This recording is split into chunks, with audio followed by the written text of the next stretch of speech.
안녕하십니까. 프로바이크 핏 송경환입니다.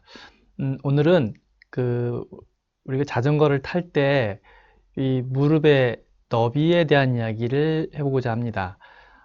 보통은 무릎의 너비를 탑튜브에 붙여서 타라고들 계속 얘기도 많이 들었을 거고, 또 이렇게 지도자들도 무릎에 최대한 붙여서 타라고들 이야기들을 합니다. 근데 진짜 이게 맞는 것일까? 이런 의문이 저는 이렇게 자전거를 연구하면서 좀 들었어요. 이게 정말 어디까지 붙여야 하나? 또 실제로 제가 자전거를 타고 밖에 나가서 타다 보면 그 간격 조정이 좀 애매할 때가 있어요. 그런데 또 뭐 어떤 분들은 전혀 이런 거에 대해서 신경 쓰지 않고 타시는 분들도 있긴 하는데, 그래도 이 붙여서 타는 게 맞는 것인지 아니면 적정한 너비값이 있는 것이 맞는 것인지 사실은 조금 서로 궁금한 부분이지 않습니까? 그래서 제가 이렇게 여러 차례 실험도 해보고 또 관련된 연구들도 찾아보고 또 이렇게 뭐죠? 데이터들을 찾아보면 적정한 기준값은 분명히 있더라고요. 이 자전거 피팅이라는 것이 특히나 이 여러 가지 변수들이 있어요. 단지 인심만 가지고 프레임 사이즈를 결정하기에는 좀 무리가 있듯이 그 외에도 다양한 변수 값들이 다 있는데, 그런 것들을 다 조정하기 위해서는 어쩌면 너무 많은 시간이 소요가 되고 너무 많은 노력이 그 안에 투여가 되다 보니까 오히려 피팅을 하다가 지칠 수도 있는 그런 상황이 될 수도 있을 것 같습니다. 어, 제 영상에 올라오는 그 댓글들을 이렇게 보면 무릎 통증 때문에 고생하시는 분들 굉장히 많고요. 또 이 발목이나 발바닥 통증 때문에 고생하시는 분들 굉장히 많은 것 같습니다. 생각보다. 그래서 그런 분들도 오늘 이 영상을 보시면 좀 도움이 될 거라고 생각이 됩니다. 자, 한번 그림을 보면 우리 이런 그림 인터넷에 찾으면 많이 볼 수 있어요. 그래서 이제 피팅을 진행할 때 이 무릎에 레이저 빔을 쏘아서 무릎의 정렬을 한번 해봅니다. 대부분의 피터들이 이 무릎의 정렬을 맞출 때 어디 기준으로 맞추냐면 그 페달 정중앙 혹은 슈즈 정중앙에 레이저 빔을 쏘고 거기에 이 무릎이 좌우로 내회전하는지 외회전하는지를 잡아서 정렬을 맞춰주는 그런 과정들을 거치게 돼요. 그래서 이것이 제대로 정렬이 되어 있지 않으면 예, 페달링 효율도 좀 떨어지고 오히려 이제 그 무릎 주변에 있는 인대들이나 근육에 좀 손상을 줘서 통증을 일으키게 되는 원인이 될 수 있겠죠. 그래서 이제 클릿 정렬의 어떤 극단적인 예를 보면 뭐 이런 예들을 우리가 볼 수 있고요. 예를 들면 자, 오른쪽에 무릎 정렬이 제대로 되지 않았을 때 단지 무릎에만 영향을 주는 것이 아니라 고관절, 그다음에 허리, 어깨, 목까지도 통증에 영향을 받을 수 있다라는 것입니다. 자, 그러면 이 무릎 정렬은 어디 기준값으로 맞추는 게 제일 좋을까? 이렇게 우리 한번 생각해 볼 필요가 있을 것 같습니다. 그래서 오늘 제가 여러분들한테 제안 드리고 싶은 거는 무릎 정렬은 ASIS를 먼저 한번 생각해 보자 라고 말씀드리고 싶어요. 그 ASIS를 이렇게 측정하는 방법은 이제 제 이전 영상을 한번 보시면 아시겠지만 그렇게 재기가 어려운 그런 위치에 있지 않고 얼마든지 쉽게 이 ASIS의 너비값을 측정할 수 있는데요. 이 ASIS를 가만히 들여다보면 ASIS의 끝점이 그대로 이 하향 방향으로 내려왔을 때 대략 무릎 관절하고 큰 차이가 없어요. 남성들의 경우에는 그냥 이렇게 우리가 쉽게 생각하면 ASIS 값과 Q 팩터에 걸려 있는 그 페달에 얹혀져 있는 그 너비와 거의 동일선상에 있다고 봐도 크게 무리가 되지 않아요. 실제로 측정을 해보고 재봐도 별 차이가 없는 걸로 나타납니다. 그러면 우리가 기준값을 어디다가 주는 것이 좋겠느냐? 바로 이 ASIS 값에다가 두면 좋겠다. 이렇게 보면 됩니다.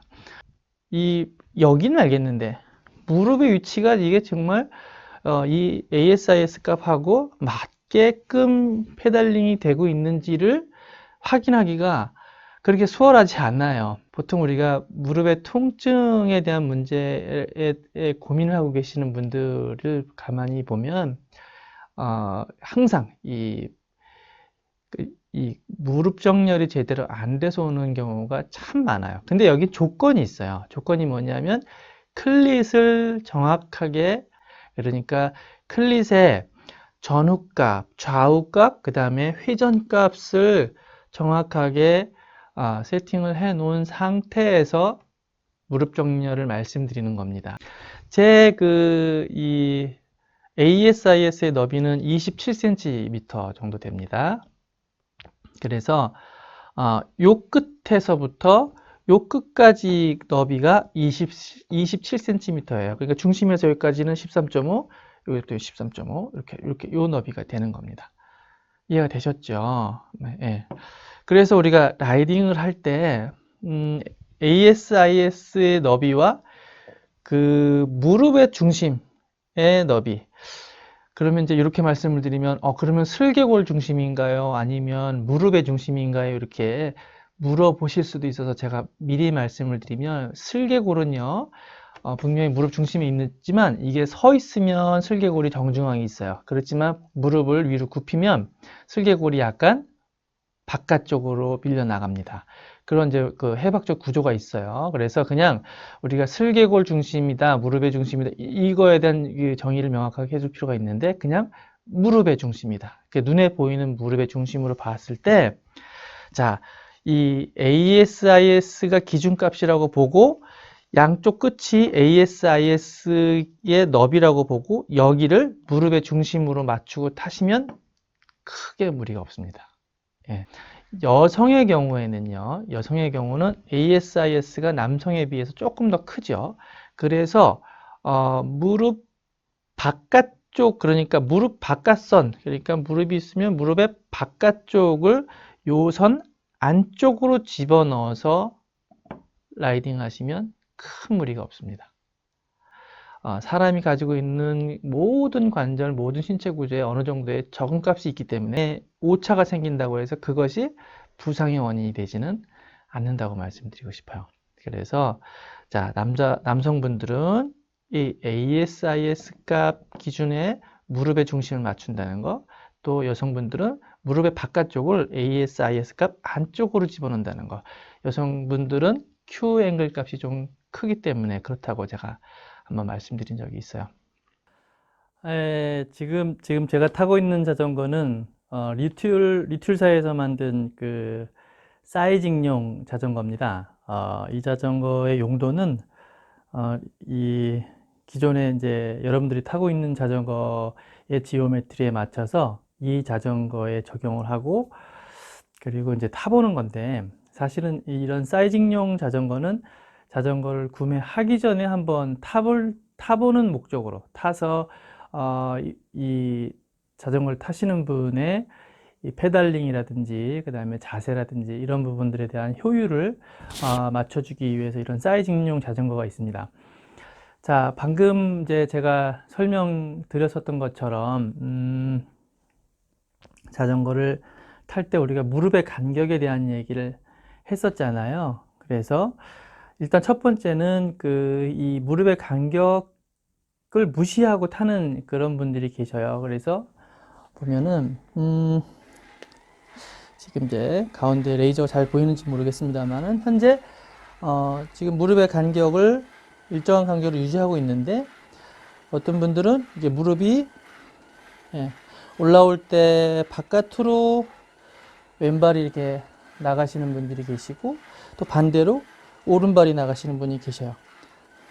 이것은 자전거를 오래 타다 보면 오른발 왼발이 자기가 정렬이 됐는지 정렬이 되지 않았는지 잘 모르는 분들이 많이 계셔요.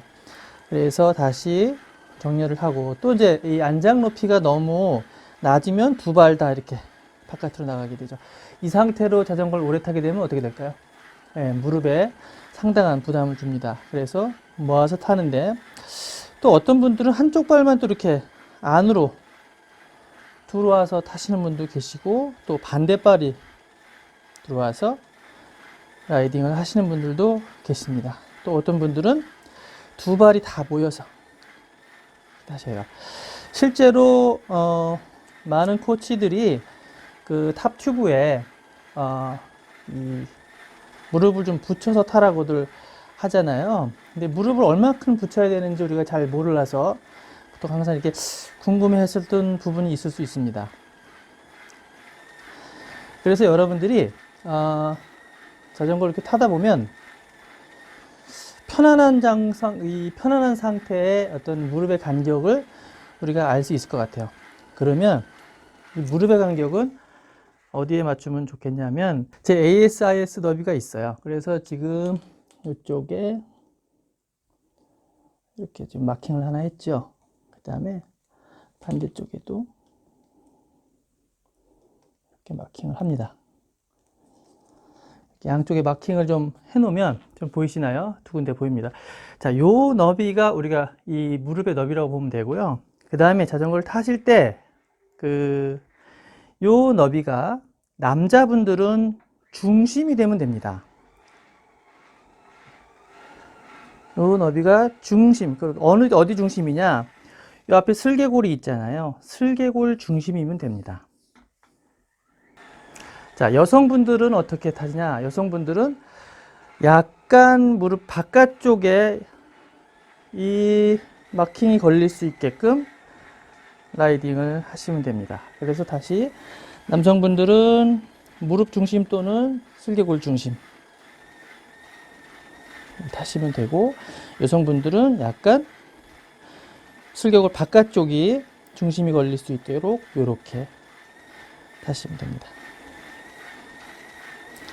네, 이렇게 타시면 됩니다. 그래서 자전거를 타시다가 나의 무릎의 너비가 얼마인지, 이 무릎의 이 양쪽의 간격을 얼마나 두고 타는 게 우리가 좋을지 잘 모르겠으면 본인의 ASIS 너비를 양쪽으로 마킹을 해두고 거기서 타시면 됩니다. 그럼 어떻게 타느냐? 자, 이게 페달을 밟고 올라올 때 이 마킹 부분으로 무릎을 던져 올리는 거예요. 마찬가지 왼쪽도 밟고 올라올 때 이렇게 타시면 우리가 평소에 훈련을 할 수가 있습니다.